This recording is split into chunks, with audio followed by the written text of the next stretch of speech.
bagaimana kabar kalian? Semoga baik-baik saja ya. Alhamdulillah wa syukurillah wala haula wala quwata illa billah. Amma ba'du, yang terhormat murid-murid kelas 11 yang insya Allah dirahmati dan dimuliakan oleh Allah Subhanahu wa taala. Pada kesempatan hari ini, Bapak akan menjelaskan kaitannya dengan materi membangun harmoni sosial. Perlu diketahui, materi ini masih ada kaitannya dengan materi sebelumnya, yaitu materi terkait dengan konflik sosial dan resolusinya. Artinya, membangun harmoni sosial ini bagian daripada upaya untuk bisa meredam, untuk bisa meminimalisir terjadinya konflik sosial. Nah, sebelum Bapak menjelaskan lebih lanjut lagi, Bapak akan membacakan atau Bapak akan memberikan sebuah muatan iman dan takwa alias imtak. Ini Bapak kaitkan dengan materi kita, yaitu membangun harmoni sosial. Dalam Al-Quran surat Al-Hujurat ayat 13, Allah berfirman yang artinya, "Hai manusia, sesungguhnya kami menciptakan kamu dari seorang laki-laki dan seorang perempuan, dan menjadikan kamu berbangsa-bangsa dan bersuku-suku, supaya kamu saling kenal mengenal. Sesungguhnya orang yang paling mulia di antara kamu di sisi Allah ialah orang yang paling takwa di antara kamu. Sesungguhnya Allah Maha Mengetahui lagi Maha Mengenal." Yang berikutnya, tujuan pembelajaran. Melalui tayangan gambar dan diskusi kelompok, peserta didik mampu menjelaskan harmoni sosial dan menganalisis prinsip-prinsip dalam harmoni sosial, sehingga dapat memahami secara kritis, kreatif, kolaboratif, dan komunikatif dalam pembelajaran. Artinya, hal yang menjadi tujuan pembelajaran Bapak pada kesempatan hari ini hanyalah dua. Satu, bagaimana kalian bisa menjelaskan harmoni sosial, dan yang kedua, bagaimana kalian bisa menganalisis prinsip-prinsip dalam harmoni sosial. Selanjutnya, perhatikan gambar berikut ini. Dari gambar di atas, dapatkah kalian menyebutkan nama dan asal baju adat tersebut? Pastinya dari gambar tersebut yang kalian bisa lihat tidak asing bagi kita, karena ini menjadi sebuah pakaian atau baju adat yang biasanya kita bisa temui di kehidupan sehari-hari. Yang poin berikutnya, kita ke mengenai harmoni sosial. Dalam Kamus Besar Bahasa Indonesia, harmoni itu berarti selaras atau serasi. Sedangkan sosial berarti berkenaan dengan masyarakat, mengenai masyarakat atau suka memperhatikan kepentingan umum. Dengan demikian, harmoni sosial adalah kondisi di mana individu hidup sejalan dan serasi dengan tujuan masyarakat. Harmoni sosial juga terjadi dalam masyarakat yang ditandai dengan solidaritas atau ikatan kebersamaan. Artinya, yang perlu kita tekankan di sini terkait dengan definisi harmoni sosial ialah bagaimana kondisi individu ataupun kelompok hidup sejalan, hidupnya serasi dengan tujuan masyarakat yang pastinya tidak menginginkan adanya sebuah hal-hal yang mengganggu aktivitas masyarakat. Itu berkaitan dengan harmoni sosial. Kemudian, poin berikutnya kaitannya dengan prinsip-prinsip dalam membangun harmoni. Tadi di tujuan pembelajaran, Bapak sudah sampaikan bahwasannya poin kedua dalam tujuan pembelajarannya ialah kalian bisa menganalisis prinsip-prinsip dalam harmoni sosial. Nah, prinsip-prinsip dalam harmoni sosial itu ada 3. Yang pertama ada integrasi sosial, yang kedua ada inklusi sosial, dan yang ketiga ada kohesi sosial. Kita ke poin yang pertama dulu, terkait dengan prinsip membangun harmoni, yaitu integrasi sosial. Kata integrasi berasal dari bahasa Inggris, integration, yang artinya pembaruan hingga menjadi kesatuan yang bulat dan utuh. Istilah pembaruan tersebut mengandung arti masuk ke dalam, menyesuaikan, menyatu, atau melebur sehingga menjadi seperti satu. Dalam Kamus Sosiologi yang dikutip oleh Haryanta pada tahun 2012, Integrasi sosial merupakan proses penyesuaian di antara unsur-unsur yang berbeda-beda sehingga membentuk suatu kesatuan masyarakat yang serasi. Beberapa definisi mengenai integrasi dikemukakan oleh para ahli. Salah satunya ialah tokoh yang bernama Paul B. Horton. Beliau mengatakan integrasi yaitu proses pengembangan masyarakat di mana segenap kelompok ras dan etnik mampu berperan secara bersama-sama dalam kehidupan budaya dan ekonomi. Selanjutnya berkaitan dengan syarat-syarat dalam menciptakan integrasi sosial. Yang pertama, memiliki rasa saling membutuhkan antar sesama manusia atau masyarakat. Yang kedua, nilai dan norma harus dijalankan secara konsisten.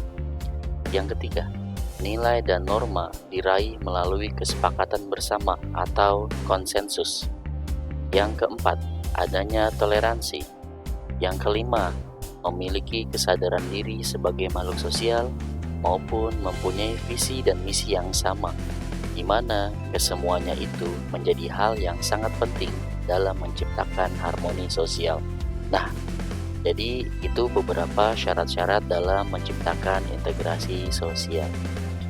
Poin berikutnya kita berbicara kaitannya dengan integrasi bangsa.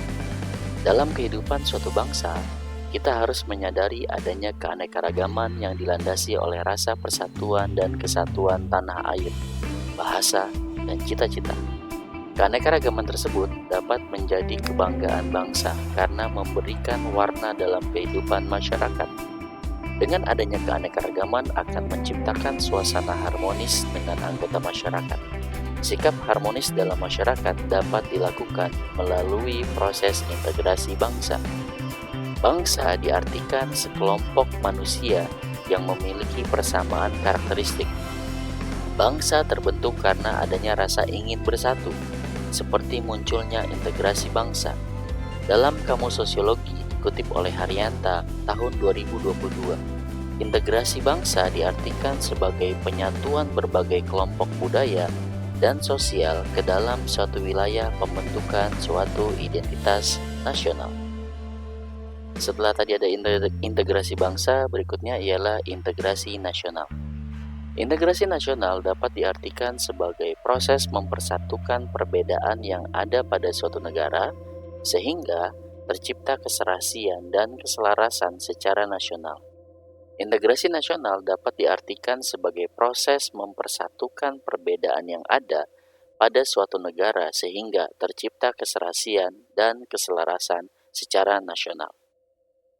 Poin yang ketiga, persatuan dari kemajumukan yang ada di Indonesia inilah yang menjadi salah satu ciri khas bangsa Indonesia yang membedakan dengan bangsa lainnya. Adanya perbedaan yang beragam tersebut menjadi identitas bangsa Indonesia yang terwujud dalam semboyan Bhinneka Tunggal Ika. Di sini ada beberapa faktor pendorong integrasi nasional yang dikutip oleh Ranjabar pada tahun 2013 sebagai berikut. Yang pertama, faktornya ialah adanya perasaan senasib dan sepenanggungan. Yang kedua, munculnya rasa cinta tanah air. Yang ketiga, adanya rasa rela berkorban untuk kepentingan bangsa dan negara. Yang keempat, berkembangnya budaya gotong royong yang menjadi ciri khas bangsa Indonesia. Yang kelima, adanya simbol kenegaraan dalam bentuk Garuda Pancasila dengan semboyan Bhinneka Tunggal Ika. Dan yang terakhir, faktornya ialah adanya keinginan untuk bersatu di kalangan bangsa Indonesia. Nah, itulah beberapa faktor pendorong dalam integrasi nasional. Berbicara integrasi sosial, sejalan dengan perspektif sosiologi berdasarkan teori fungsionalisme struktural yang dikemukakan oleh Talcott Parsons. Fungsionalisme struktural Parsons berkonsentrasi pada struktur masyarakat dan antar hubungan berbagai struktur tersebut yang dilihat saling mendukung menuju keseimbangan dinamis. Perhatian dipusatkan pada bagaimana cara keteraturan dipertahankan di antara berbagai elemen masyarakat. Teori ini menganggap integrasi sosial merupakan fungsi utama dalam sistem sosial. Integrasi sosial ini mengonseptualisasikan masyarakat ideal yang di dalamnya nilai-nilai budaya diinstitusionalisasikan dalam sistem sosial dan individu atau sistem kepribadian akan menuruti ekspektasi sosial. Maka, kunci menuju integrasi sosial menurut Parson adalah proses kesaling bersinggungan antara sistem kepribadian, sistem budaya, dan sistem sosial, atau dengan kata lain, stabilitas sistem. Dalam mengoperasionalkan fungsi sistem sosial yang terkait dengan subsistem, Parson mengajukan 4 skema fungsi penting untuk semua sistem tindakan, yang terkenal dengan sebutan skema agil, yang dipercaya Parson diperlukan oleh semua sistem sosial. Menurut Parson, suatu sistem sosial agar tetap bertahan atau survive harus memiliki 4 fungsi agil, yaitu A. Adaptation atau adaptasi, G. Goal attainment atau pencapaian tujuan, I. Integration atau integrasi, L. Latensi alias pemeliharaan pola. Yang keempatnya beroperasi dalam relasi input-output dalam pertemuan yang kompleks dan didudukkan sebagai konsep analitis, bukan deskripsi empiris tentang kehidupan sosial. Prinsip yang kedua dalam membangun harmoni sosial ialah inklusi sosial. Ketika semua orang memiliki kesempatan terbuka dari berbagai kalangan, maka sebenarnya inklusi sosial sedang dibangun dalam masyarakat. Menurut Simarmata dan Zakaria tahun 2015, inklusi sosial merupakan suatu proses yang memungkinkan individu atau kelompok tertentu untuk dapat berpartisipasi sebagian atau seluruhnya dalam kehidupan sosial mereka. Inklusi sosial merujuk pada definisi yang dikemukakan oleh Bank Dunia, merupakan sebuah proses untuk meningkatkan persyaratan bagi individu dan kelompok untuk ikut berperan serta dalam masyarakat. Inklusi sosial dimaksudkan untuk memberdayakan masyarakat miskin dan terpinggirkan untuk mengambil keuntungan dari peluang pembangunan global. Selain itu, inklusi sosial mengedepankan pemerataan sumber daya bagi masyarakat tanpa melihat latar belakang atau asal-usul individu, baik dari segi usia, jenis kelamin, ras, etnis atau suku bangsa, agama, maupun status sosial ekonomi. Pada prinsipnya, inklusi sosial merupakan upaya menciptakan kesadaran masyarakat untuk menghormati hak tiap-tiap individu dalam masyarakat.